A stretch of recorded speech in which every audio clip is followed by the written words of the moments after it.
Because I gotta be honest with you, if there is a way that I can eat rice every day, that I can eat bread every day, that I can eat Twix and Snickers and all that stuff every day with no consequences, I will do it. And I believe that the reason why you get so much resistance is because folks have indeed developed a relationship with these kinds of food and these kinds of lifestyles. And to that, you add, cigarettes, and you add drugs, alcohol. I remember when I was a kid, growing up in Puerto Rico, from my house to the basketball court, I passed two groups. One was the drug addicts, and the second one were the alcoholics. Mm. And I told myself I don't want to be part of neither one of them. And they look forward to doing that. We just went to Puerto Rico a couple of weeks ago, and the security guard there at Walmart, he was a nice guy. And he said, God bless you and everything. And he said, you know what? I'm getting off in 15 minutes, and in about a half an hour, I'm going to drink my first beer.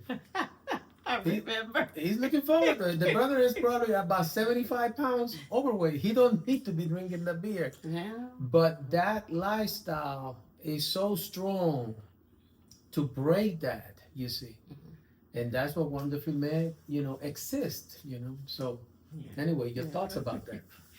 Yeah, it's kind of hard to break those old habits. And we've all got them in a variety of ways, it's I can eat okay. Yeah, I can also eat pretty badly when I want to. Mm-hmm. But for the most part, I a pretty decent diet. But boy, I fall short when it comes to that area of sleep. I don't know if it's something that I inflicted on myself, or if I developed this crazy habit during residency when we basically could not sleep on a regular basis. But either way, that's just my personal vice, and food is someone else's vice. And the bad thing about it is, like you said, you develop this relationship with it to the point where sometimes if you don't do that, for some reason you feel slighted. You feel like you're missing out on something. Mm-hmm. And even though it's food, or whatever bad habit, but primarily food, we don't think of it in terms of an addiction. Yes. We will point the finger at the drug addict. We'll point the finger at the alcoholic. We will, definitely we'll preach about it all day and all night about those who are drunkards and, using drugs and all these other types of things. But we don't talk about that food, even though in Scripture, gluttony is equivalent to being a drunkard. Same thing, same level. Exactly. They used to stone them just like, just like they did other people. But and I think just the other day, you and I were talking when we realized that, over the years of just being in church, growing up since I was a little teeny tiny tot, growing up in the church, we do not hear people talking about taking care of their physical body from an aspect of food. Mm-hmm. They will get on again. They'll get on those people who drink or smoke or whatever, but they will not talk to people about how they eat and how detrimental that is for their health. Yes. In fact, long before we started this, I would always tell people, I'm like, I see more people in my office over food than I do over alcohol or cigarettes or even drugs. Yes. Yeah, I saw those types of people too. But most of the time, someone was there because they didn't know how to eat properly. Yes. I'm not a heavy drinker, alcohol. I had never been an alcoholic, and I did experiment with marijuana when I was younger and all that. But you cannot say, well, Angel is an. I was not even a weekend, a person that would drink beer over the weekend, anything like that. The damage that I did to my body, I did it essentially in two areas, and that was food and the lack of sleep.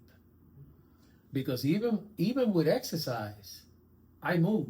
I don't have any problem with exercise, but that food and that lack of quality sleep, when I was diagnosed with that sleep apnea in Alaska 10 years ago.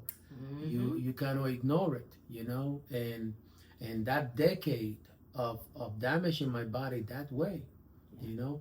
My older brother, he when he found out that I was having some health problems, he asked my mom, but wait a minute, is Angel drink? No, he don't drink. That make him feel good because he drinks. but but it's like you say, I was doing something that is just as bad. And now, now, and especially learning with you, if I eat, listen, I know when I'm eating wrong. There used to be a time that I honestly did not know that. Now I know. So if I put something in my mouth, I know exactly what the consequences are going to be. But I want to emphasize on this. And this is the why. When a client come to see us, that question, why do you want to see us? What do you want to see is so important, because if that why is not straight, they're wasting their time. For example, there's a point where you have to draw the line. For me, for example, if I'm not able to do basic yard work that I love to do, if I'm not able to go out and walk 5 or 6 miles that I love to do and be in contact with nature, and if I cannot be able to play golf, you see what I'm saying? There's a point in time that you gotta draw the line and say, wait a minute, I gotta do something here. But for some folks, it seems like they don't have a line, baby. They keep going and going and going and going, and there's no line. That actually, sometimes that not having that why is a major reason why your particular field is necessarily the counseling, the life coaching. Because if somebody doesn't have a purpose, then why should you get better? If there's no need to look forward to tomorrow, or there's no motivation, whether it's, oh, I love my family, I want to be here for my family, or hey, I've got plans to do X, Y, Z in the future, then no, they won't necessarily want to take care of themselves. That is extremely important to have goals in life. If nothing is getting on the way of the way of your goals, in other words, if you have no goals, there's nothing that is affecting your life. There's a man who is retired and he drinks every day. He don't have a wife. He don't have anybody in the family. What is the motivation to stop drinking? He said, stop for what? But I have worked with another man who wasn't a drinker, who when he retired started hanging around with a neighbor who had a deep packet, and they go to drink every day.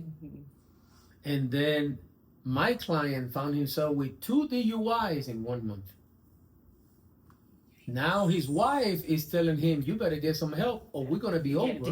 That's a 30-year marriage. He had an older son that looked at him like, Dad, I cannot believe what I'm seeing right now. He felt ashamed. Now that drinking got on the way of something. And he got some help. That was his motivation. That was his motivation.